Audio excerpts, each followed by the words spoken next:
In five, four, three, two, one. Ladies and gentlemen, welcome back to the Art of Move podcast with myself, Anthony Manuel, my good friend Dr. William Raybar. We're out here in the Canadian Rockies, still trying to find the grand unified theory of human movement, biomechanics, functional training, and how to live as a human being with a human body. Today, I'm going to quickly start out with a little bit of practical stuff from my own practice that I've found really, really useful while Will is pulling up some videos for our episode here. I've been very into nasal breathing, tongue posture, and jaw alignment lately, something that I've been exploring really for the last, I'm going to say 3 or 4 months, but really dove deep into in the last month and a half. And I'm going to share two things in particular that I've found really, really useful for me. We're going to start with something follow along, practical, give you something that you can take away right away. This exercise, I think, is an oxygen advantage technique that I learned from taking Brian Mirabella's breathing course. He has a 30-day breathing course, which was exceptional. I have it as part of my breathing practice right now, but this is a nasal clearing exercise, and I find it incredibly useful for when you kind of get that sort of clogged nose feeling where you can breathe out of one nostril, but you can't breathe out of the other one. And the technique is super simple, and it looks really ridiculous, so I'm actually going to get you to do it with me.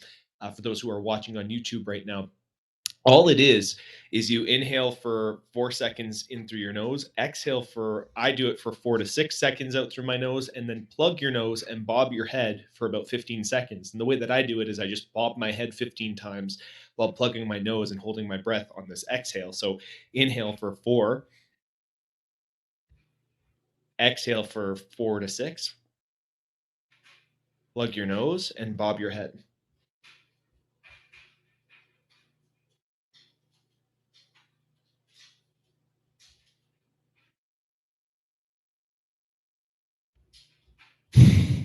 You exhale at the end rather than inhale at the end. And what you'll find is you can breathe really, really effectively through your nose after that. Doing that for like 2 or 3 rounds, even like I find even when I had really clogged sinuses, I ate a food that kind of gave me like an allergic reaction, like a spicy cayenne pepper or something. Even if I have that runny nose, I'll blow my nose, do the nose clearing exercise 3 or 4 times. Completely unobstructed nasal airway. And it really has helped with my nasal breathing. Another thing that has also helped my nasal breathing has been my rib cage to pelvis alignment, which isn't something that I want to get into right now, but I've learned a lot from working with Eric Tessie at FlowOps. I got to spend some time with one of our podcast guests, Adrian Vino. He showed me some stuff on how to kind of open up the area, open up the fascia and the abdomen so that you can get deeper diaphragmatic breaths. And that has also helped the quality of my breathing. But one thing that is really useful is jaw posture. I was just talking to someone on Instagram about jaw posture and how, it actually does affect everything. It can affect your mechanics. And I don't know how it affects your mechanics. It's something I want to look deeper into, but it is something that I noticed. The better my tongue posture, the better my jaw posture, the more aligned and the more control I felt that I've had over my locomotive mechanics in particular. So easy way to sort of line up your jaw and your tongue is you almost want like a couple of millimeters of space between your teeth, and then just sitting your tongue on the back row of the roof of your mouth, just where your teeth meet your gums. That's kind of where I've started to line it up. I just let my tongue, you can kind of see here, sit flush against the back of my teeth, and then allow that little bit of space between my teeth, and you'll see there's just a nice natural open airway that happens when you line up your tongue like that. Another thing that kind of helps is when you're there, you can create a bit of a suction into the roof of your mouth. Like when you're pressing your tongue into the back of your teeth there, you can create a little bit of suction, and you'll see it's almost like a mewing technique if you're familiar with mewing. But watch the sort of jawline start to suck up when I create that tension. You'll see the effect of my jawline here. I'm going to get that tongue posture and then create a suction up.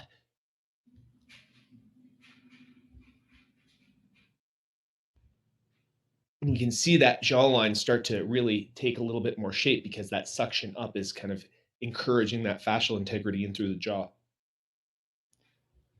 And then you can start nasal breathing from there. And that's really affected even the shape of my jawline. The definition of my jawline has really, really been impacted by that as just a regular practice. So having good tongue posture, having good pressure and fascial integrity through your face is a really interesting thing because it's not something that we often consider when we're talking about mechanics, but it's made a profound impact on the quality of my breathing. The quality of my breathing has impacted, obviously, the quality of the gases and the gaseous exchange within my body. And so that has also impacted the quality of my tissues, which impacts my mechanics and so on and so forth. It's all connected. So I wanted to start a little bit with that, just something practical that you can actually apply right away. Do some of that nasal breathing, that nasal passage clearing exercise. Practice that good tongue posture. You can even do like little rounds of that sort of mewing suction up in that good tongue posture with your teeth just slightly apart, and you can do rounds of that, and that'll start to create some fascial integrity in through the jawline. And that was something that's been really an integral part of my practice lately. It's very interesting stuff. You know how you can kind of see after a while, mewing goes, your face kind of sinks in or goes Mm. from sunk in, a lot of people, to getting a jawline. That is the visual representation of your nervous system working, right? So Mm. glossopharyngeal nerve, hypoglossal nerve, facial nerve. I can name all these nerves, but what's the point? It still happens, right? Even if you don't have the language around the sensory information, it still Mm. happens. And you can visually see an observation of your nervous system working, which is kind of cool, right? Like even without the language, you can still visually see it. Okay, so yeah, I pulled up a few videos, not all the ones I wanted, but yeah, where did you want to go with this Well, episode? because we were going to talk about balance today. We were going to talk about what balance is. We were going to do a little bit of analysis of pull up the videos that we pulled up yesterday with Nathan when we were doing an analysis of your run, and we were going to kind of do our own analysis of them. And I thought that would be kind of fun. But why don't you tell me about the videos that you wanted to queue up, and we can kind of bounce off that. Well, I kind of didn't have time to queue up the ones I wanted to, but I want to make this a multi-part episode because I know that Mm. balance is one of those things that everyone has their take on it, and I know there's going to be rebuttals, and I know there's going to be, you know, people are going to come at, no, that's not balance. It's okay, that's fine. I Yeah. want to get the conversation started anyway, right? So on the neuro side of it, really you need to preface, if you don't have normal nerves, if you don't have a as I was told, a proper working ocular nerve or vestibular system, meaning the inner ear has what you would call cilia. They're almost like finger like hairs, mini. Okay. And you have what's called a cochlea. It kind of looks like a mini microscopic version of a snail.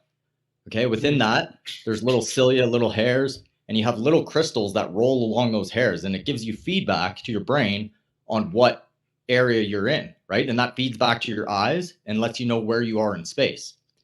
After a concussion, after a hit to the head, this can be knocked off. You can see this a lot of times with nystagmus. So if I was to follow my fingers in one direction, let's say to the right, and I follow my eyes and my eyes start to dart back and forth, you Mm. know there may be an issue there. You can also communicate with someone being like, hey, do you feel dizzy? Have you had any, lapses in memory after they hit their head? And that's an easy way to know that happens. An easy way to train this, okay, even if you have a good, let's say you think you have a good vestibular system, walk with Mm. your eyes closed, do a lot of eyes closed work. You can do convergence, divergence. So I put my fingers in front of me like this, and I focus on one and I focus on the other real quick, right? The farther one, the closer one, and I usually pick a far away object. But what's even better is going out into the forest. And since we live here in Alberta, there's deadly animals in the forest. So my eyes Mhm. are always darting through, and I don't walk on trails a lot. I walk through the forest. I'm in nature. I can scan for animals through the bush. That heightens my alert system automatically, and it's all done there. It's all done by nature, but a lot of people Mm. don't have that, I guess, luxury, right? You may do this in the city if you have a dangerous Yeah, neighborhood and you're I walking I was around gonna and you're say, trying to well, scan. there's still dangers in a city, right? Like, it doesn't necessarily, like, you have like a busy environment where your body starts scanning a bunch of things. This is really interesting, the balance thing when you're talking about the inner ear. I actually had like just a quick personal story. I had a vertigo experience where one of those crystals that you were saying that sort of slides along the inner ear, and I'll actually pull up an image here of the inner ear so people can kind of get a visual. But I had a dislodged crystal that was not where it was supposed to be, and so when I turned my head a certain way, my whole vestibular system made me feel like I was flipped upside down, and I lost balance and would fall, and it was completely involuntary, and it was so strange because my kinesthetic awareness and my proprioception I think is pretty highly above average. I have a lot of experience in gymnastics and tumbling and just in general, like I live in my body. I have pretty good awareness of my body and its environment and its surroundings. But then there was this involuntary reaction. It was really scary, man. Like I would turn my head up to the side and I would just feel like I literally flipped upside down, or like the world flipped upside down, and my body would just collapse I mean, trying to go ahead. yeah, the layman's terms, vertigo, right? A lot of people Yeah. get vertigo. Motion sickness in a car could have something to do with this as well. Mhm. The audio system feeds, or the auditory system in your ear, the vestibular system, meaning your balance, and the eyes all feed back on each other. A lot of people Mm. rely mostly on their eyes, so it's a good idea. If you think you have good balance, do you have that same balance with your eyes closed? So a lot of times I'll Mm. just walk around. There's a path here that I know is straight, and I'll walk around with my eyes closed, just trying to see if I keep the straight line. I'll walk on a Mhm. path barefoot, super slow, on terrain, and just try to feel the terrain with my eyes closed. Right. So I Right. have to do that super slow so I don't hurt myself. You can kick rocks pretty easily here. So that really trains the sensory system behind what you're doing. Right. I Mhm. also, another easy way, another fun way is getting one of those boxing headbands with a rubber ball at the end and hitting it. And I use eye patches on either eye Mm. to simulate. And I also have goggles that cover half of the bottom here, so you Yep. can't see your bottom half. So those are all little tricks you can do to play with your visual system to feed back into balance. This is a pretty cool trick that I learned recently too. If you hold your arm out at arm's length and you have like a little circle and you look at something off in the distance through the circle, you can close one eye and close the other eye. Whichever eye still has that object that you're looking at in the circle is your dominant eye. And so you can identify your dominant eye and you can identify your non-dominant eye and train them appropriately, right? How I dealt with this vertigo thing, by the way, is something called the Epley maneuver, which is literally you start sitting upright on a bed, because if you lose your balance and you fall, you want to fall on a bed, but you turn your head 45 degrees to the right, you quickly lie back down, and basically you're moving in all these patterns trying to get this crystal to go through this inner ear canal and get out of your ear. And I was like suffering with this vertigo thing for like a full day, wondering if I was just going to have to deal with it forever and I'd never be able to move and like as a normal person again. I would just have to deal with it. But it was like as soon as I did this thing, all of a sudden it was gone and I could just like turn my head in any direction and I had my balance back. It was really, really interesting. But I just do. even some Sorry, Go go ahead. ahead. No, I was just saying I found it really interesting that the small like crystal obstruction in your inner ear could affect your sense of balance and your sense of your balance and your capacity to coordinate yourself in space so dramatically. Absolutely. I do that maneuver all the time in the office, and I kind of modify it to what I see when I'm, Mhm. communicating with the patient. I see how much nystagmus they actually have, what direction it is, and yeah, you're basically right. You sit them up, bring them down, turn their head one direction, wait for the nystagmus to go away, and then you turn them quickly in the other direction. That's the basic way to do it. However, there is modifications that I make depending on certain patients. We're going to Mhm. speak about balance in terms of mechanics, though. Um, Another thing that I wanted to say with what we were saying before, actually, whenever I do something, I want to know who has the best application in real life. So what I did was Mhm. I downloaded a book. I will maybe send it to you, link in the show notes or something. And it's a Navy SEAL sniper. He trains Navy SEAL snipers in vision and how to Mhm. get targets. I'm like, who better to know how vision works than this guy? And I got the exercises Mhm. from him. Then I modified the exercises to be a little more fun using the bands for the boxing and things that I actually like to do anyway. Another thing, when you're staring at your computer or your phone all day, your eyes are just working in that short distance. So the eyes Mm. actually get, just like other areas of your body, they get tense. So I'll go outside and I'll stare in the distance on the mountains and try to see different aspects of the mountain. You can also hold your finger out, go on one leg, something super simple, and shake your head instead of moving the finger, right? And that Mm. trains another aspect of it, right? So your finger's here, you're shaking your head, and you're holding one leg. These are very simple things to do. Anybody can do them just standing on the spot and train that system.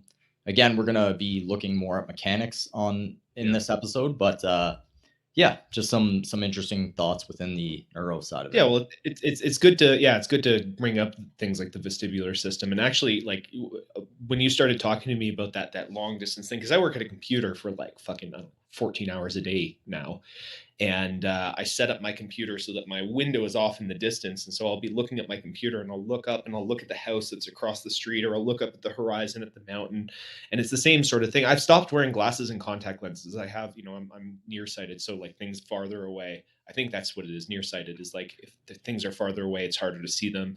I should be wearing corrective lenses when I'm driving and stuff, but I don't need them anymore because I started doing this stuff. I started going for walks and looking at, trees that are far away and things that are close, and shifting my focus and basically training my eyes again. Cause like I'm like this half the time looking at my fucking phone and my computer. But over 2 years of practicing, just using my eyes in a different capacity, right? Like allowing the fascial tension of my eyes to change. Um, my prescription for my glasses went down. Like the last time I went to go see the optometrist, they're like, "Oh, this is very, very unusual. Like you don't have as strong of a prescription anymore." It's like, I know, every time I put my glasses on, like I get a headache after, a few hours. Like it's too much. So I find that really interesting because a lot of vision, I almost wonder how much of vision problems that people have are just related to chronic looking at something right in front of you, because that's just the habits that we're in. I think it's quite a bit actually, because Mhm. naturally, I think you'd be out looking for predators or food, right? And you'd be looking in the distance, and you'd be not looking so close. Let's say even school without the phones. Back when we went to school, there was no phones, which is crazy, right? No Mhm. cell phones. You're still looking at a book this far away from you. Your desk is still right in front of you. That's not natural in itself, let alone the blue light from the phone.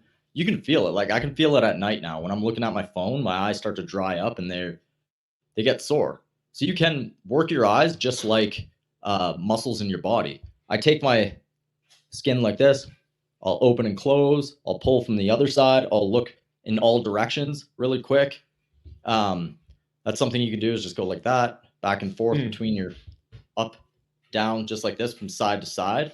Um, I'm basically drawing a square and looking at every angle of the square Mm. with my fingers and darting my eyes back and forth to see if I can focus.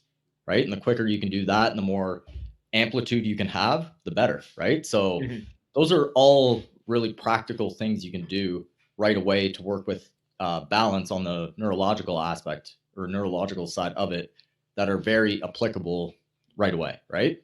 But let's talk about balance in terms of. Did you have something to say about that? Yeah, so I'm just saying, or I just wanted to ask, it's the visual acuity side of balance. It's the ability for your eyes to kind of scan quickly and collect that visual data that's going to help your balance on a neurological level, is what you're saying? Yeah, yeah. There's that, and that feeds back to the vestibular system, right? The inner ear. Right. They all work Mhm. together. So Mhm. train with your eyes open, train with your eyes closed. I think a lot of people could use eyes closed training. Yeah. Um, I mean, the most basic way people train now is balance boards and single leg stance. And they're like, this is balance. But is it Mm. really balance in real life? I don't think it has a lot of application for movement, right? Again, you want to Right. get moving, right? So, what is balance when you move is the real question. What is agility? What is balance? How does it work? How does it transfer from still to movement? These are Mhm. all Well, questions to be asked. let's start with like an Oxford dictionary definition. Balance is Sure. defined by the Oxford Language Dictionary as an even distribution of weight, enabling someone or something to remain upright and steady. And I think that's a pretty decent definition, right? It's not incorrect necessarily. It's like you can maintain a steady, upright position. Now, how does that translate dynamically is the question, right? Because we've talked a little bit about balance in movement. Um, does that definition change to you when you start applying it in a dynamic situation? Oh, absolutely. Because we're looking at forces, we're looking at Newton's laws, or we're looking at canceling rotational forces, we're looking at force vectors, we're looking at friction, we're looking at angles. There's so much to it, right? And we're looking at intent, which is huge. Intent and Mm, behavior is something that people don't even look at because it's very hard to quantify. Even on the neuro side of things, it's all what part of the brain does what. So again, on the neuro, like when you're learning the neural side of it, it all comes down to what part of your brain is lighting up as mm. as you're doing a task, and that part of the brain is responsible for doing the task. But is it? Is that the case? I don't know, right? That would be the materialist definition. Materialist being that it's reducing you to your brain. Well, I think the That's the separation of the presupposition.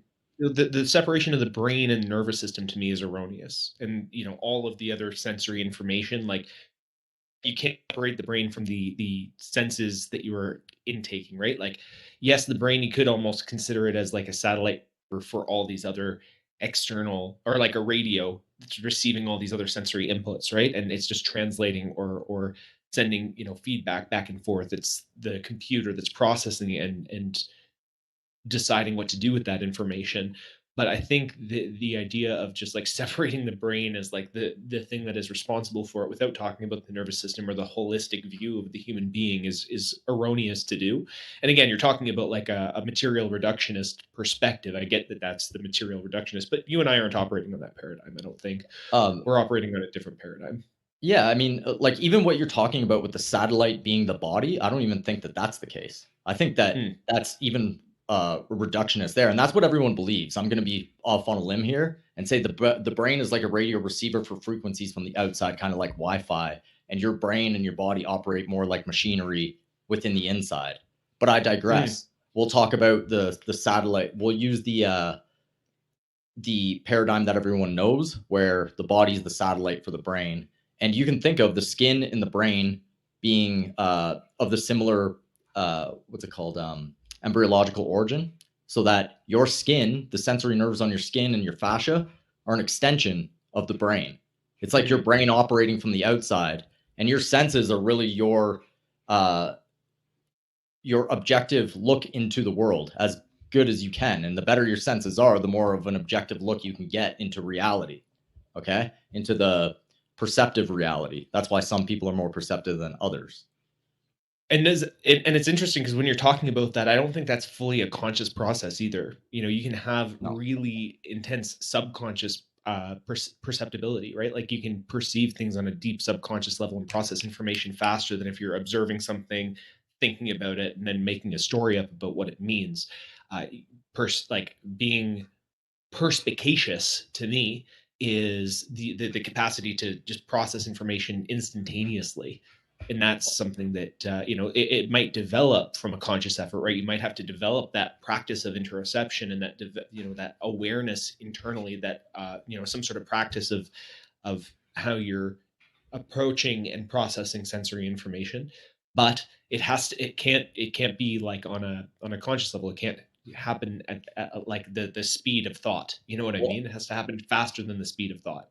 I think you can train just like anything else. You can train things consciously, make it behavior, and then it goes unconscious, right? And Mhm. it increases your intuition. It's almost like intuition training. On the mechanical end of it, I could say there's a homunculus in my brain in the cerebral cortex, and there's a large area for my hands and feet. And I can go Mm. out and I can go barefoot and I can be really conscious of my movements, and there would be more feedback into that homunculus, right? So that's like the mechanical aspect of it.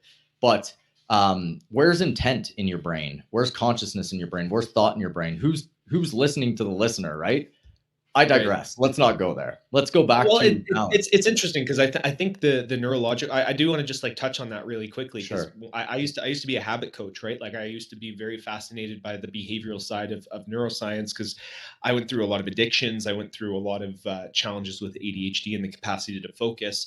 And one of the things that I found was it was often like I was playing chess with my own brain. There's this reptilian core that has the, the desire to conserve energy and get pleasure and comfort and all this stuff, and it's sort of sabotaging your efforts that are dictated by your higher consciousness. And so there was this higher principle, this conscious element that wanted to do certain things. It's like knowing better but not doing better. I was like, why do I know better but not do better? So I was almost playing chess with this lower aspect of my brain with my higher aspect. And the way that I understood it is this cerebral cortex, this like, inch layer outside of on the outer layer of our brain, is sort of responsible for the capacity for conscious thought.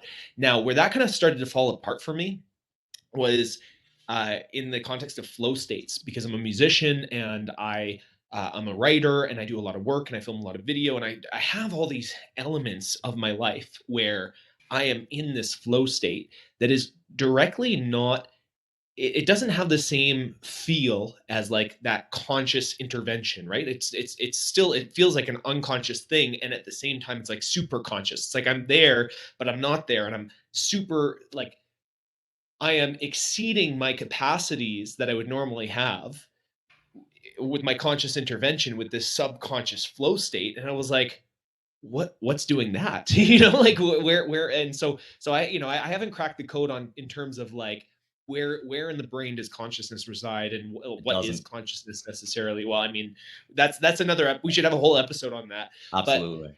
I did notice that it was almost useful to have a mental model of like, there is a lower order consciousness and a higher order consciousness, and the lower order consciousness is responsible for survival and for seeking sexuality, comfort, novelty, all the dopaminergic sort of survival based things. And you do have to apply a higher consciousness to sort of work around it. You have to curate your environment so that you're not distractible, and you have to have higher principles and higher beliefs and higher sort of mental structures to stop you from eating shit food, stop you from watching porn, or like having really dumb relationships with people that you don't want to have relationships with. It's there's like, for me, I always thought it was like I'm playing chess with my own brain, because there's a higher order and a lower order, and they're competing for my behavior at the end of the day. And obviously the more fatigued you get too, this is the other thing, like your glycogen starts to decrease a little bit in your brain, and that lower order, that automatic part, because we are energy conserving physical beings by nature, that lower order stuff will just take over right away. And so you have to learn how to automate some of these like higher order things. That's why I was a habit coach. I was like, you need this stuff to be habitual. Otherwise, when you're tired and the shit gets out of hand, like you're just going to revert back to this fucking um like Dionysian like hedonist essentially. So at least I do. I'm like very like, when I was like a teenager, I weighed like over 280 pounds. I ate so much fucking food. I did so many fucking drugs as a teenager, and like I was like a Dionysian hedonist, and I had to outsmart myself to manifest a higher expression of my own consciousness essentially. It's very interesting what you're saying there, because as a teenager, I was ultra disciplined, but almost to Mm. the detrimental point where I would play so many, like I'd go from one sport to the other. I wouldn't go partying. I'd do everything ordered, and that stored within my body. It stored Mhm. within attention within my body. It was David Goggins in high school, like I was the David Goggins prototype, but that ends Yeah. at some point. Like you will manifest that within your body at some point. It will be tension uh, stored somewhere. You're not going to be able to flow. But let's let's get back to the balance here, because I mean, Yeah. Well, this um, is a biomechanics podcast, right? well, yeah, no, I love this stuff, right? But I mean, it Yeah. could really go endlessly. Um, I wanted to play a Lance Brooks video, of course, right? Lance Brooks. Yeah. I'm So gonna this do a quick bathroom break. You give a little bit of a background, and I'll come back to watch the video in just a second here. Okay, so basically, it's a video showing Lance Brooks does a study where a sprinter goes without his arms, so he crosses his arms against his chest like this, or it's 10 sprinters, and a sprinter who has their arms free, and he's seeing who can run faster. So they're going with force times velocity, but there's also an interesting aspect of it where the person carries the energy differently within the body, and you can see that when the arms aren't there, there's a different carriage of energy and a different way that the energy flows through the body, and it has a lot to do with balance. It has a lot to do with forces, Newton's laws, and it'll just be an interesting way to segue off where we're going to go with the balance. I'm going to wait for Anthony to play it here, but I'll set up the screen here.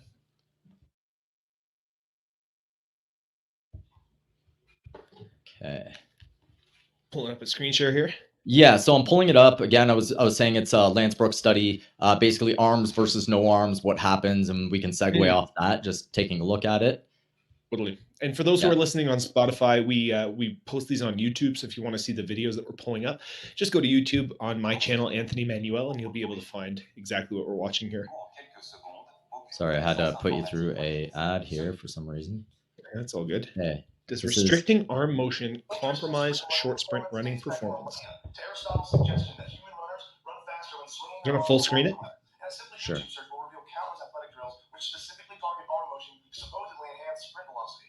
While it's clear that leg motion is required for bipedal locomotion, arm motion is not, since non-human bipedal runners without arms like ostriches can achieve even higher running velocities than humans. So right off the get-go, this is kind of funny, right? He's comparing humans to ostriches, and he's like, yeah, arms aren't needed because this ostrich can rip faster than this human. It's just like, okay. I'll keep going here. Can you hear it? Look at the look at the ostrich's wings, though. That's hilarious. He's using his wings as arms, and he's going head over foot here. This is pretty funny. This guy's having a great time in the back, too, losing to this ostrich. So are conventional beliefs regarding the performance benefits of arm motion during sprinting valid? Given that synchronized arm and leg motion is universally observed in human runners, we expected that restricting arm motion would reduce sprinting speeds. We directly measured the sprinting performances of 7 track and field athletes and 10 team sport athletes sprinting with natural arm motion and with their arms crossed over their chest. Our track athletes performed block starts with the use of padded platforms stationed next to them, while the team sport athletes performed standing starts. Each participant performed a series of 30-meter sprints in both conditions with velocity data collected from a radar device. We were surprised to find that when our participants sprinted with restricted arm motion, their 30-meter sprint time slowed down by only 0.08 seconds on average. So right off the get-go here, the sprint times only went down. Made on that little pause there. Yeah, exactly. The sprint times only went down 3, and of course they're looking at force velocity from the side angle, right? Like couldn't guess. A 1.6% difference. Group means presented here with performance time on the y-axis illustrate a similar difference for both groups and a difference of 0.03 seconds or less at each 10-meter segment. So our hypothesis that velocity would be reduced was supported, but to a decidedly small degree. Could that mean that the arms serve a different role during sprinting not related to enhancing speed? We believe so. Without synchronized arm motion to offset. So take a look at here, how much the guy on the right rotates at the same speed compared to the guy on the left. Now, Lance will say here that, so that means the arms are for. So he's taking an observation. He's saying it's definitely for this, right? Like it's definitely for reducing rotations. But just observe and notice how much more rotation there is on the right screen. He has to rotate through his thoracic spine versus the guy on the left, the same guy, rotating much less through the thoracic spine. And I'll go back. Before you started again, just look at the difference. If you can you get rid of that menu? Oh shit. Yeah. I was just gonna say, rewind it back just a little bit. I wanted to show you the difference in the heel position on the back foot of this guy who's rotating on the right. Like, do you see a bit of a difference in the lower body mechanics as well from the arm restriction?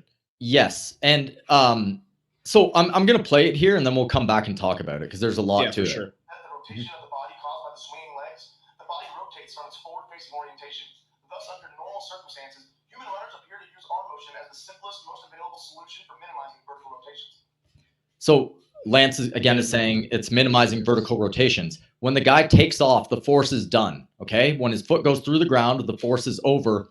The force has to equal out. Okay. So it's got to go through your body somewhere. So he's correct in the fact that when your arms are there, you can dissipate the energy through your arms. When it's not there, when the arms are not there, it has to rotate through your body more. So really, this is just showing you that there's different strategies to dissipating the same amount of force. Okay. But that doesn't mean it's dissipated correctly in mechanics through your body. It just means that your body's finding a way to dissipate it. You get what I'm saying by that? Yeah. So what are the practical implications for athletes? While our findings don't preclude the possibility that arm motion could athletes, arm motion interventions likely only offer marginal direct returns in developmental and team sport athletes. See how much he's rotating here? Like on the bottom screen? Watch Yes. the rotations. Performance differences amongst elite track athletes, arm motion interventions likely only offer marginal direct returns in developmental and team sport athletes. So another thing here is that it's, of course, force velocity. We want to make people faster in a straight line sprint, right? That's what most of these studies, most of these studies are doing that, right? I'm going to play this one more time just so the audience can see here. Track athletes, arm motion interventions likely only offer marginal direct returns in developmental and team sport athletes. My name is Lance Brooks. Okay, so that is a huge that's a good segue to start off of, right? Because you can do anything you want, right? But there's consequences to what you're doing. You think that if that guy who was holding his arms across his chest did 20 of those, his body wouldn't be hurting? You know what I mean? Dude, I mean, he has to dissipate the same amount of force through massive amounts of rotations through his body that he's not used to. And like I would say he's over rotating in every aspect. He would be hurting pretty quickly versus the guy who can dissipate the forces through his arms and use his whole body to do that. Again, straight line sprinting is what you see everywhere and it's what everybody goes to. It's not the best way to deduce things, but it's kind of like watching a race car and then seeing how that applies to a normal car, right? That's really what it's like a stock car that can go straight line. That's just like, you know, kind of like the redneck thing where you're like ripping straight. The car like flies up in the air and they're like, 300 kilometers an hour, 0.9 or 9-second quarter mile, right? That's what I think it's guys like. I think it's kind of useful because it's uniform mechanics, right? Or it's a uniform thing where it's like if you're changing directions, all the things can get like really subjective and differ. So a straight line sprint is kind of useful for it's the same thing, right? Like it's easier to kind of look at consistencies and differences over different variable factors. So it is useful in that context. Yes. But in terms of the actual application outside of just sprinting in a straight line, how useful is that data that you're getting?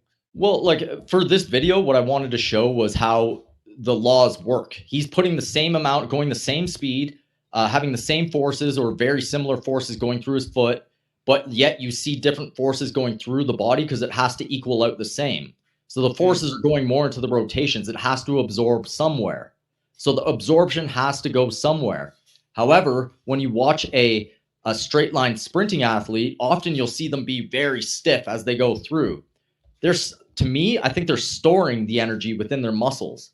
You know, when you see somebody who's very stiff, like a bodybuilder sprint, okay, what are you seeing? You're seeing. Do you have a video of that? Can you pull up? I will pull that up for you. But keep going. Pull that up yeah. So to me, they're holding the energy in the midline, and the arms are just swinging wildly because they have to dissipate the force somewhere. But I think you can also, as a living being, you can store the force. Okay, so there's a lot of things depending here, like on what's going on, how much range of motion you have through the joints. So if an elderly person tried to run full speed, his hips just wouldn't let him go, right? So first off, he couldn't put as much force in because his body won't allow him. And usually you won't see an elderly person be smooth walking back and forth. It'll always be stiff or almost always be stiff, right? So basically what I'm saying is Newton's laws, or the law of conservation of mass, is when your foot leaves the ground, your force has to go through the body somehow. So let's make it the best way possible so that you don't store that force in your sympathetic nervous system. Okay, so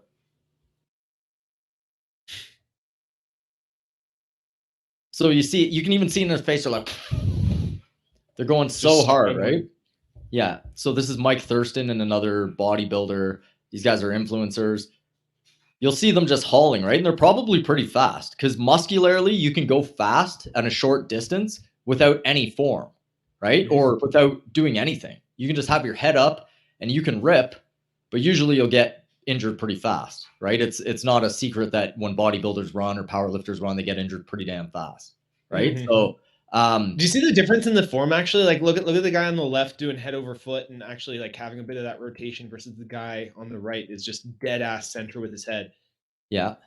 So where do you think his force is going? You It's see, going like, into the yeah. ground, and it's going like when it goes into his body, it's being stored.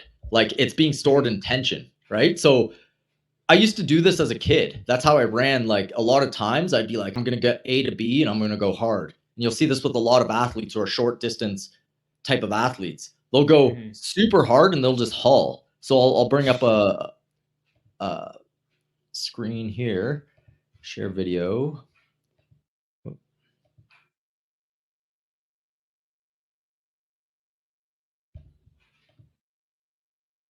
Let's take a look at an example there.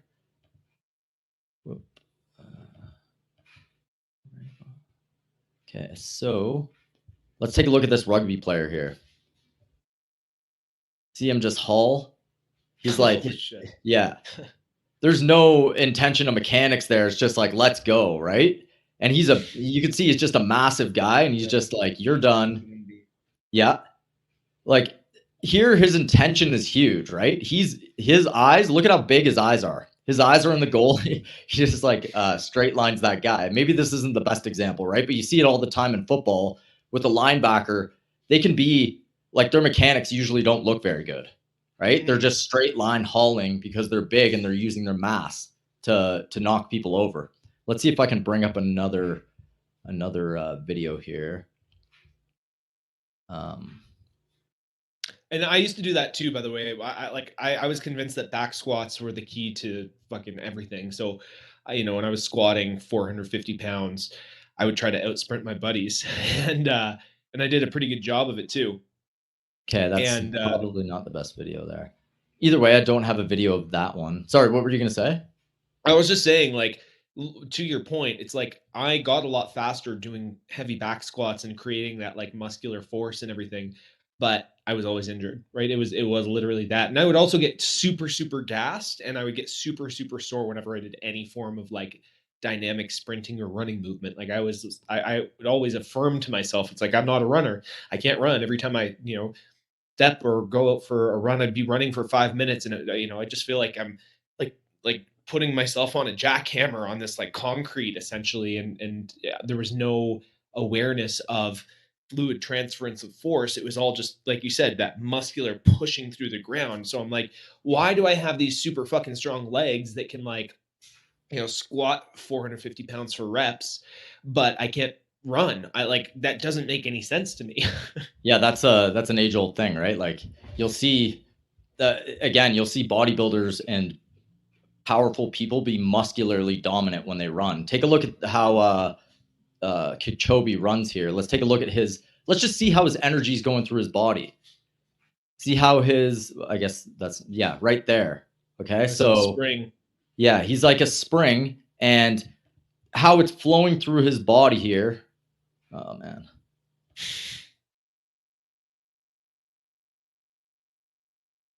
That would be the Like right at the beginning, right at the beginning. yeah, right at the beginning, I guess. Right there, right? How he's flowing. I'll just play that over and over. You see how he's going head over foot, first of all, and because his feet don't go that wide, his head doesn't have to go that wide. But when you No. stop it, his head is obviously over his foot, right? There's a slight lean of his upper body, and it's really not like a lot of people strawman this by saying that you're leaning like this. Yeah, well, I mean, like It's like not like that. It's like this. a head over foot isn't like a dramatic, yeah, it's not a dramatic lateral bend. And this is something that I kind of realized, like head over foot or like getting your head centered over your column to me is this spiraling in that has like, part lateral bend, part rotation, part corkscrewing into your hip. And that's what naturally aligns you. And like you said, if your feet aren't super wide, you're not going to be like, this scoliotic curve just to get your head over your foot. Well, like a lot of people think that the head follows like this when it doesn't. Your No. head's a gyro, right? Like you can move like this literally because of your anatomy. Your anatomy has your vertebrae and your cervical spine sit on top of each other and glide like this. So it allows this type of motion. You want to just It stop allows sharing your you. screen so that we can have a full screen of what we're doing? Yeah, for sure. Yeah, there you go. You see me there? Okay, so when I do this, my head doesn't have to go with like this because of the anatomy. My anatomy dictates that because I have a normal neck and they sit on top of each other like this. By the way, when you go to the thoracic spine, they sit on top of each other like an angle like this. And I'm talking vertebrae to vertebrae. And in the lumbar spine, they turn like this. So I've heard the argument. I heard this on, I can't remember what it was. I think it was Monkey Bar's podcast, where they're like, it doesn't make sense to jar your head around. It's like, no, it's a gyroscope and you're only moving a small amount and your eyes stay level, right? And it's natural, normal to be able to do that, right? You're not like rocking your head side to side. I've been strawman on this so much before. I think OKF did it once where he's just like, head over foot is this thing where you're going like this. No, it's a small motion from side to side depending on where your feet land. Again, you don't want to go wider than you're naturally going. Kipchoge has long femurs. He doesn't have to go very wide there, right? So let's take a look. Notice how he's pounding down his arms too. He's using that fluidity and that for him, he's absorbing with his arms as well. He's almost doing this chicken wing type thing where he's coming down with his arms and he's using that force and dissipating at the same time, right? That's like that Weck concept where his arms are hammering down and using that connective tissue to recoil you more and at the same time absorbing force, right? So it's you can use your arms in different ways. Dancers will often do this, right? They're moving around and they're doing a lot of movements with their arms. You can put the force through your arms or you can put your arms behind you and you can do more through your body. But as soon as it hits your foot, as soon as the ground reaction force happens, that's it. Once you're off the ground, it's up to you to do whatever you do through your body. And what I'm saying is the pressure wave is the best way to do it naturally. Okay. And that is the head over foot, side to side motion that you see from Kipchoge here. There's a reason why Kipchoge does it. It's because it's efficient. Now, there's a reason why 100-meter sprinters don't have to do it. It's because you can muscle your way through it, but you can't muscle your way through a 42-kilometer race. No, you can't. Especially if you're the top guy. You have to be able to dissipate force efficiently. So we should be looking more at these guys in terms of force dissipation than 100-meter sprinters, but 100-meter sprinters are a lot more sexy. And honestly, I think it's entertaining too, right? Like I like watching 100-meter races. It's very adrenaline based. This is a little bit longer. It takes a little bit more patience, but you can really see the difference here in the way he dissipates energy and the energy flows through his body. You can't tell me that his body's staying straight there. Well, that was the paradigm shift for me too, from, when I was like a power lifter who thought he couldn't run, but I could sprint 100 meters pretty quick for my size, at 5'8", to now understanding that sort of rhythmic balance and that store and release, that efficient release of kinetic energy. Like I can go for, 10-kilometer runs now. I never thought I'd be able to go for a 10-kilometer run. I weigh 185 pounds. I'm not a super light dude, and I can still, rip 10K at a pretty decent clip, not killing myself and not being super sore the next day either. Like it's just understanding the efficiency. Well, obviously I've trained the fascial qualities of my tissues over the last year to also accommodate that with different practices, from GOTA to some FP stuff to everything, right? Like I've learned a lot, and I've basically changed the physical archetype of my body in a lot of ways. And what you just said is super interesting, because the fascial qualities will dictate a lot. So you can see Kipchoge here. If I put it back up, if I share the screen here, Kipchoge's fascial qualities, like just from actually visibly looking at him, look pretty incredible, right? Like he's very, very elastic as he's moving through space here, right? Now, his ankle bones do go low, like according to GOTA standards. So I would rather have Kipchoge's fascial qualities go along the lines of what Chung Zi and like Football Entangled say about the fascia, and FP being MFP. That is very important to have the fascia connected versus having ankle bones high. So if I'm a guy that just learned ankle bone high a month ago versus Kipchoge, who has amazing fascial qualities but go ankle bone low, I'd go ankle bone low with Kipchoge all day. Kipchoge, right? Exactly. But given Kipchoge, I think he's got a little bit more in the tank with ankle bone higher. However, we'll never know, right? Because he's the best, and he's successful the way he's doing it. That's just my personal opinion and how he can get a little bit more. I like ankle bone high, but again, you'll break down just like in a squat where you break down your form as you go heavier. The same thing happens when you're with your run, right? Or when you go, if you go like super high intensity, or you start to fatigue over distance, like the structural integrity, especially if you have to consciously do it, especially if it's not just like a natural. I think if you have the inherent fascial quality, then your form won't break down as much, because it's more of a structural support thing and not a conscious mechanics, not a consciously trying to like hold this specific position necessarily, and that's just what your structure is going to do. Obviously, your structure is going to break down a little bit to conserve energy and try to protect itself. But Absolutely. Let's take a look at these guys here.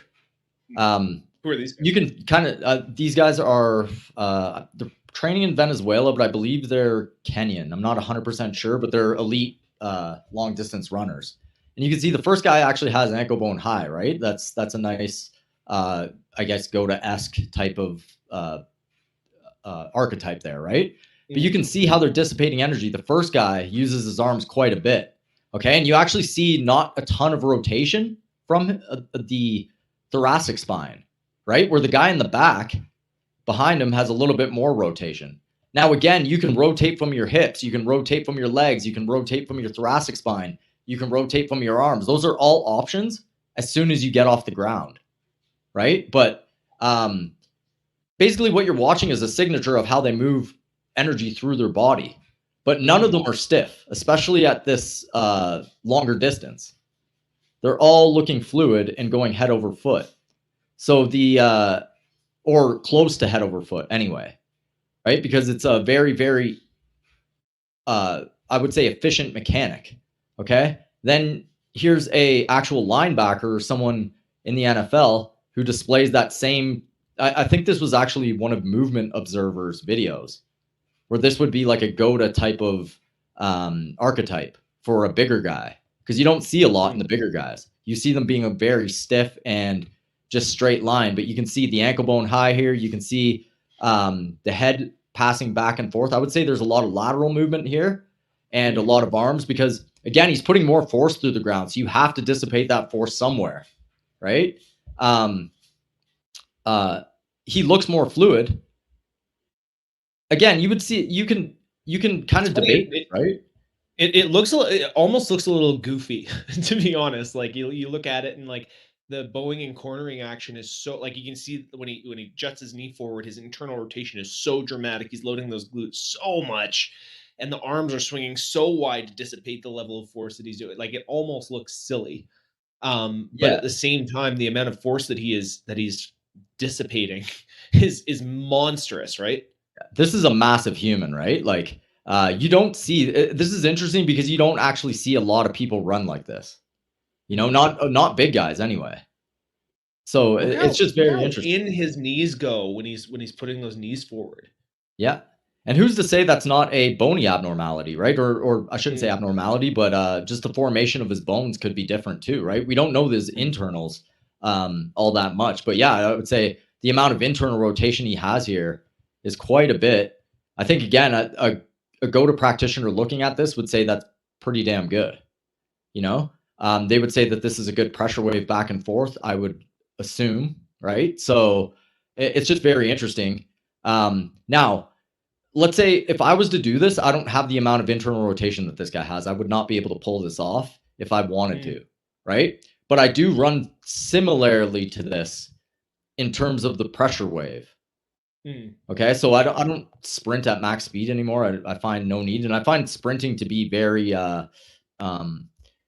it's a specialized thing in itself. It's like heavy squatting, right? So the amount of people that would actually sprint to full tilt as an adult, very few, right? So let's take another look. Let's just look at a bunch of these and see what we can come up with. What are you noticing right off the get-go here when you just watch this in its entirety?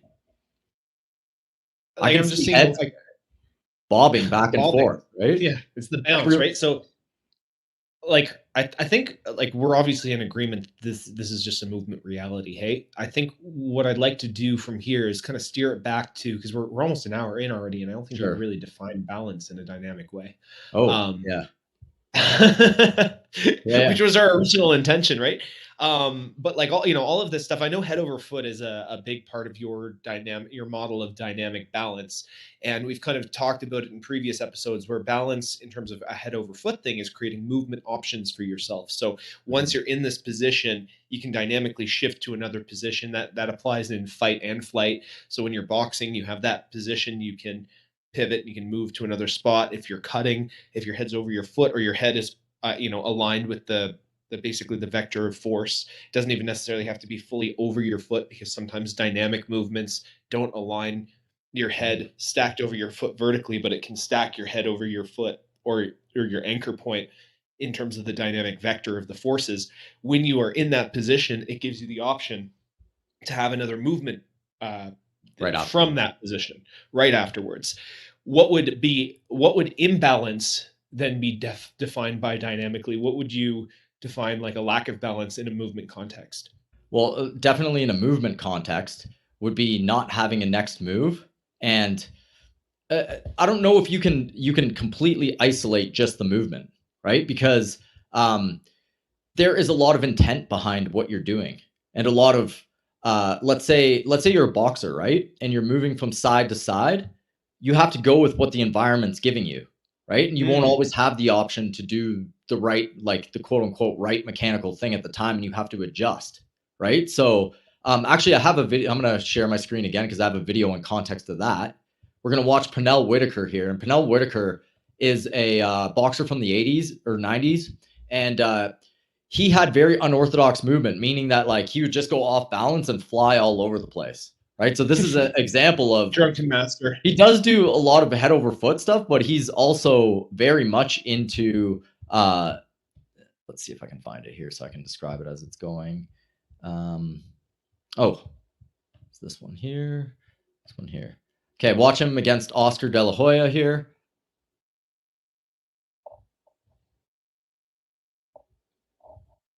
That was brilliant, eh? But take a look at near the end here. Here he's actually off balance, but he's using that. He knows he's going off balance, and he has to hit a balance point right after this. Okay, so when you're flying back in boxing, right? He's going with the environment here. He's about to get punched, so he doesn't have time to like think about anything. He's like, I'm going to get away from this, and his style really is being elusive by being off balance. So he's an off balance catcher. He catches himself off balance. But when he finally comes to and has the option to move again, he's going to go head over foot. Okay, there, see how far back he leans? And then he has to step. There, his head is over his foot the next move. So even when you're off balance, you have to get back to head over foot on the next move, or you're just off balance. Okay, You're falling. Yeah, you're falling here, and then he has to step and find himself, right? And he does too. That's good. See, yeah, man, it's he does crazy, look like the drunken master. Hey, like it's crazy. Yeah, even right here, you can't really see his foot, or you can't really see his foot, but you can deduce where it is there. He's head over foot right there. He pushes off, and then now he's off balance, right? But he's stepping back to make sure he's got balance on his next move. There and there, right?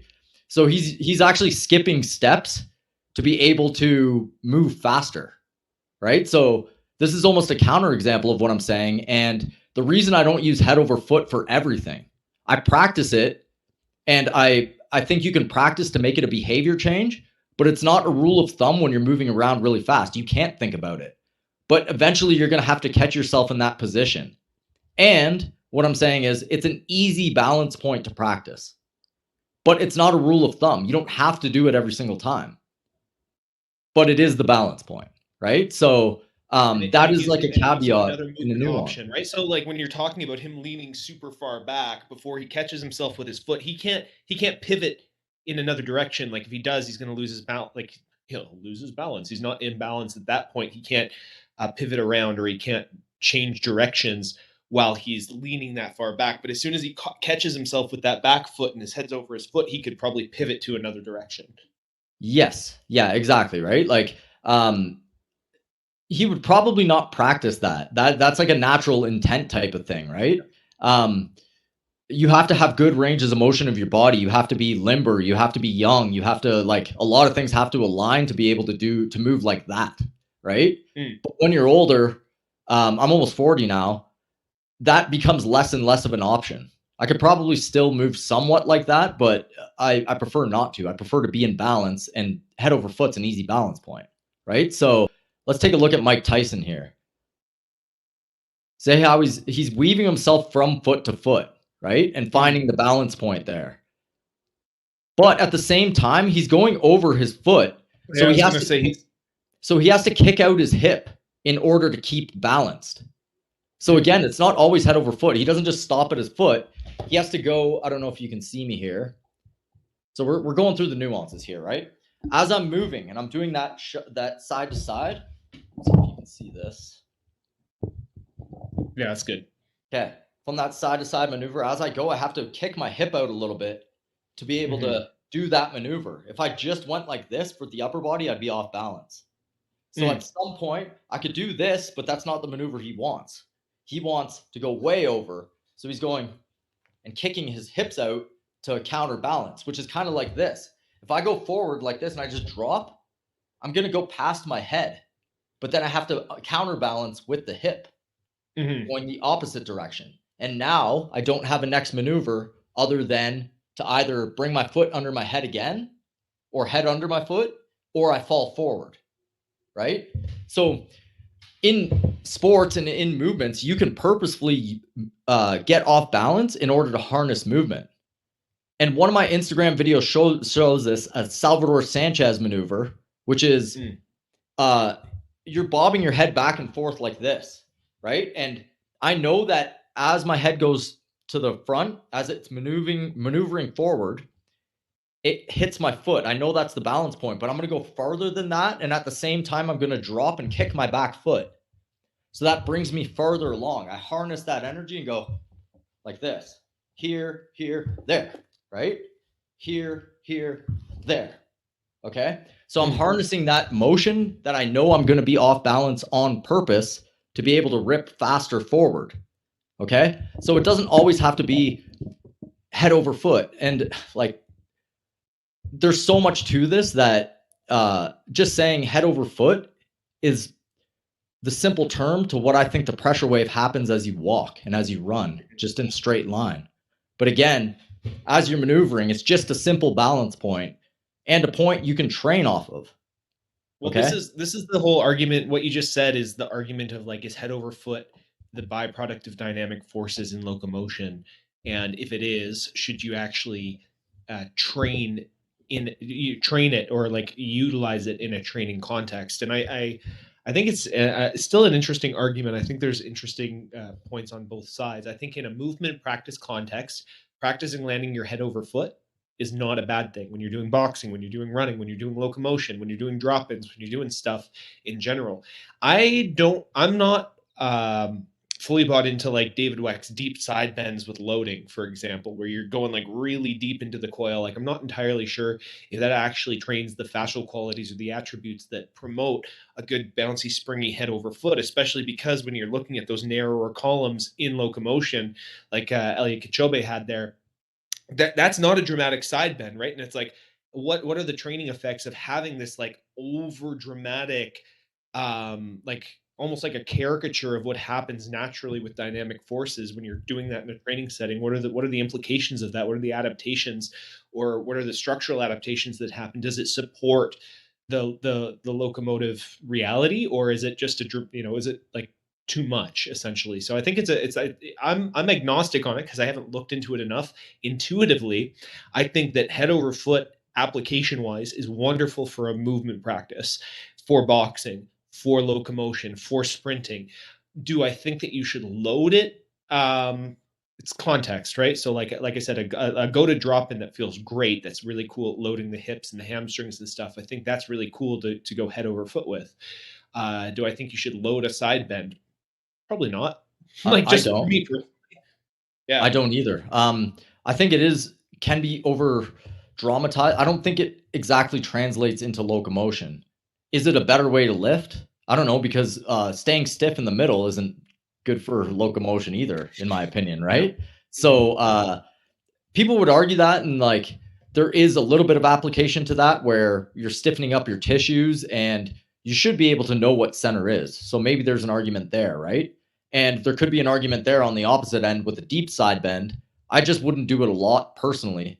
And I always keep my hips behind me to keep my spine long as I'm doing anything along those lines. So I'll actually stretch in that position just to get some breathing into my ribs.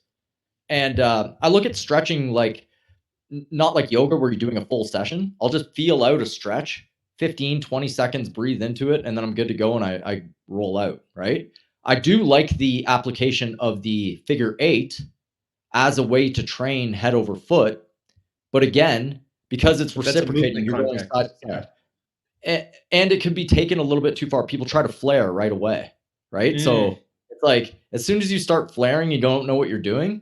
You're going to be going front chain, which to me is hips way ahead, ribs back, which apparently isn't like, you can argue that as well. But I like having my hips behind me with a long decompressed spine. I think Goda has that correct.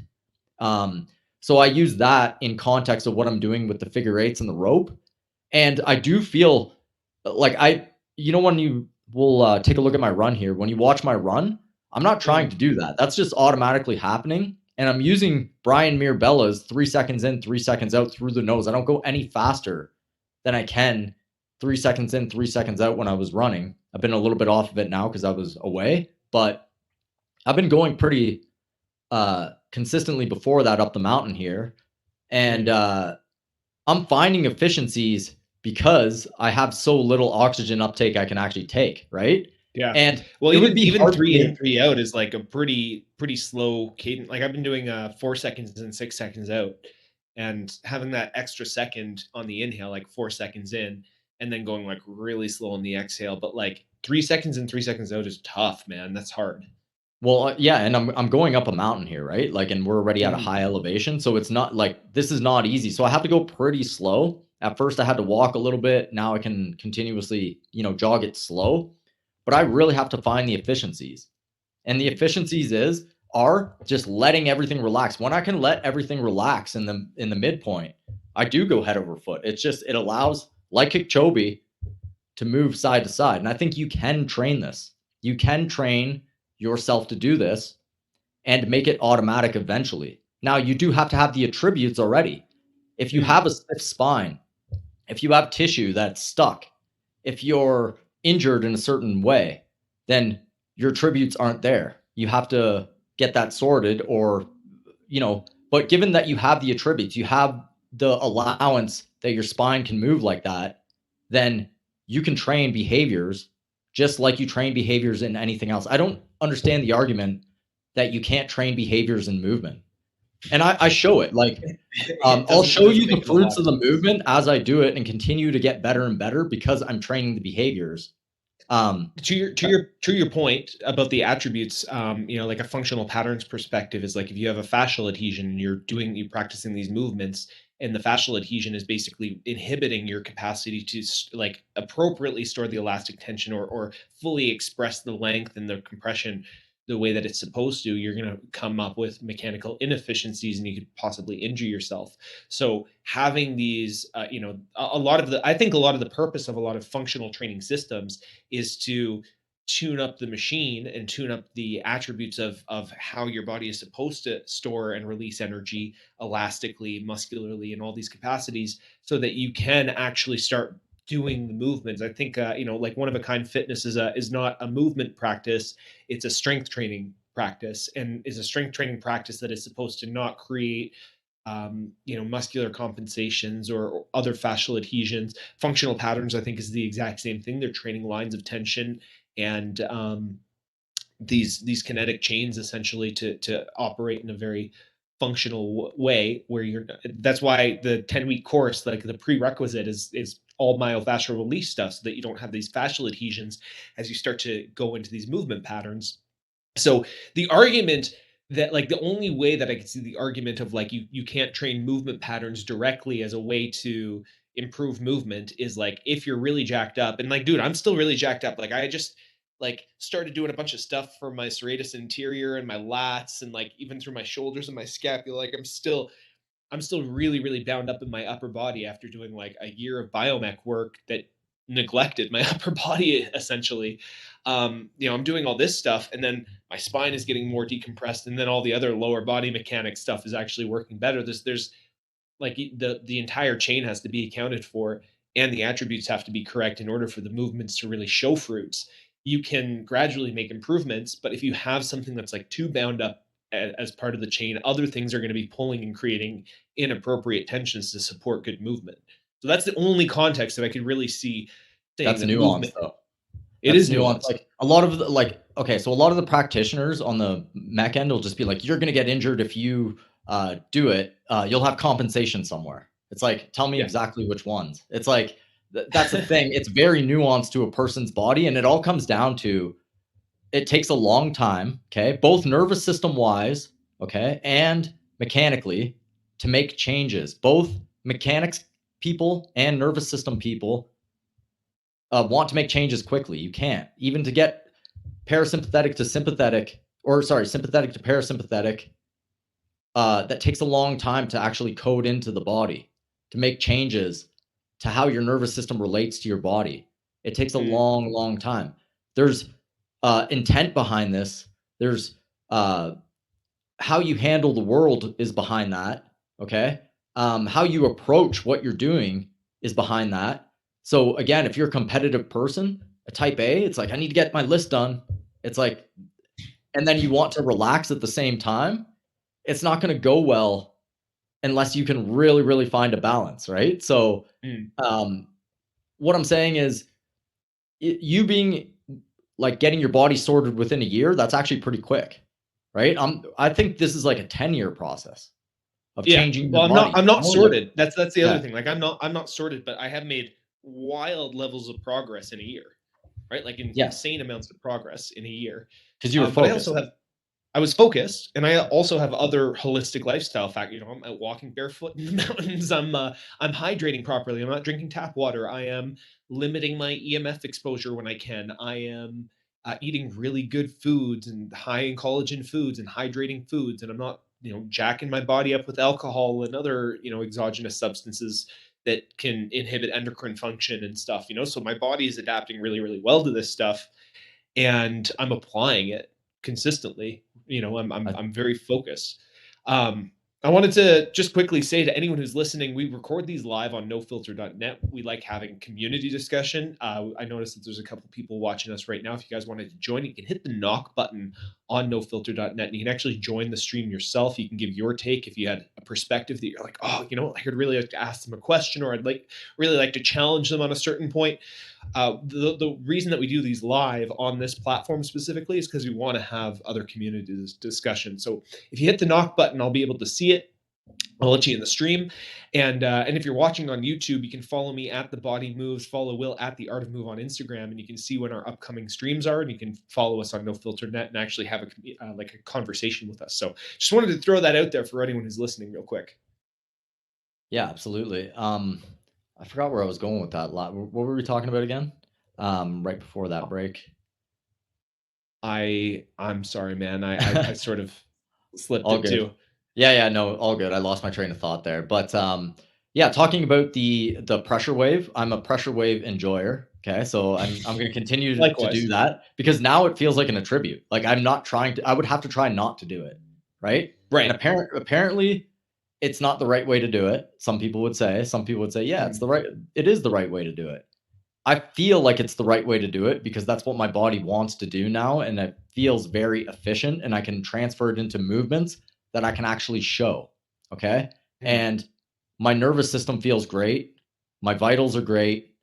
Everything feels good at the moment. So, and I'm almost 40 and I'm getting more athletic Yeah. Well, I objectively. would You know say, what I mean? That's a I would different thing. say, I want to point out, like, one of the repetitive themes that I think you can almost identify as one of your first principles is the importance of observable results, and observable phenomenon, right? So when you say, show me the fruits, like this is like one of the things that you kind of challenged Nathan on yesterday was, okay, like this, all this neurological sensory, nerve all this stuff is great, but like, like where are you observing this? Like, you're extrapolating a lot of these different things, and a lot of this is theoretical, and it's, yeah, in theory you could have the language for all this stuff that's happening on a nervous system level, but show me the results of the movement that you are producing by going into a parasympathetic state. Show me the actual like tone of the body and the capacity to transfer energy in an efficient way. Show me you actually moving in a parasympathetic state and how that actually affects you mechanically. So observation of phenomenon in reality is probably one of your first principles, if I would have to guess. Yeah, like one of the easy ways to see is if you can breathe during a high stress state, right? So Mm. can you, like if I'm skiing and I ski big mountain skiing, and if I'm ripping through a forest, can I keep my breath going? Can I just relax as I'm doing it, right? And that's like an oxymoron because it's supposed to be a high stress state, and at some point it does get to that, but it's getting further and further up the line, right? And it's basically like this, like everything you do, no matter what it is, affects your nervous system. So I can, right now, my vocals are feeding into my sensory nerves in my throat and my vagal tone, and it's going up to my thalamus and making a decision whether to go up to the cerebral cortex or to go back down to my spinal cord and the spinal thalamic tract, and to feed back on the parasympathetic or sympathetic state of my body. See what I just said there is a bunch of just words. Sure. But Yeah. no matter what, things are still happening. Okay. Mm-hmm. No matter what you're doing, your nervous system is being affected. I can put language around it, or I can just do. Right. So how do I know? Like, I can't see the result in front of me other than what you're showing. Right. Like, so the mewing thing was a perfect example. If you're mewing and your jaw is getting bigger, that is your nervous system showing you in observation that you did something correct, right? And it's a visual, tangible result. With balance, can you actually display balance, or are you just theorizing about it? Like, that's the difference. And you can ask somebody, hey, is your parasympathetic, or are you feeling any better? And I can lead somebody into saying that. And that is like a way for me to, let's say I'm working with a patient, I can talk my way through what I'm doing and kind of lead them through a placebo effect, right? Some people would say that's not the right thing to do, but you're still getting the placebo effect at the end, right? I don't do that actually. But you could do that. And there's a lot of people that do that. There's a lot of, let's say, chiropractors that take x-rays and they'll be like, you're offline here, here, here, here. This is going to affect your nervous system this way. Somebody will start believing that, and then that will become true to them. And then they come to me, who doesn't work like that, and they say, look, I'm off, my alignment's off here, here, here, and here. I need these adjustments. And I'm just like, okay, like somebody led you through that process, but is that reality? Is that something that you see? Maybe it is. I don't know, and they don't know. And you have to trust. So trust is a huge aspect within the neurological world, where you trust the person that you learn from. And since you can't visibly see it, you have to trust. So not to say that you're wrong, and there is a lot of fruit there. Like, I've seen some good results, visual eye field being an example, but there is a lot of, I'm going to say, if you're not careful, you can end up in a pool upside down doing a Rubik's Cube, as your brain game. Like, there's a lot of people who take it like that, and it goes too far because you put the language of brain game around something, and then it becomes a brain game where everything's a brain game. Solving real world problems is a brain game. Watching TV is a brain game, although a very easy, poor one. Okay. Well, this is a brain. This is a really interesting concept because I work in business, and I have a lot of marketing and business consulting clients, and I'm really influenced by some of the philosophies of Alex Hormozy as it pertains to work ethic and work character.